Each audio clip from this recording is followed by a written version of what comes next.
ఈ సృష్టి మొత్తం నడిపించడానికి 33 మంది మంత్రివర్గం ఉన్నారు. సృష్టి మొత్తం నడిపించడానికి లలితా పరా భట్టారిక ఆవిడ ప్రధానమంత్రిగా ఉంటే ఆవిడ మంత్రివర్గంలో 33 మంది ఉంటారు.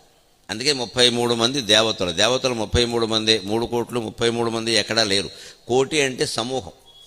33 మంది ఉండే ఒక సమూహము అని చెబితే కోటిని కోట్లు అనుకుని పెంచేసుకున్నారు. అంతమంది ఎవరు వాళ్ళు కూడా లెక్క ఉంది. ద్వాదశ ఆదిత్యులు, అదితికి పుట్టిన వాళ్ళు విష్ణుమూర్తి సహా, ఇంద్రుడు సహా 12, ఏకాదశ రుద్రులు శివుడితో సహా కైలాసంలో ఉండేవాళ్ళు 11, ఆయన అంశకి సంబంధించిన వాళ్ళు 11 మంది.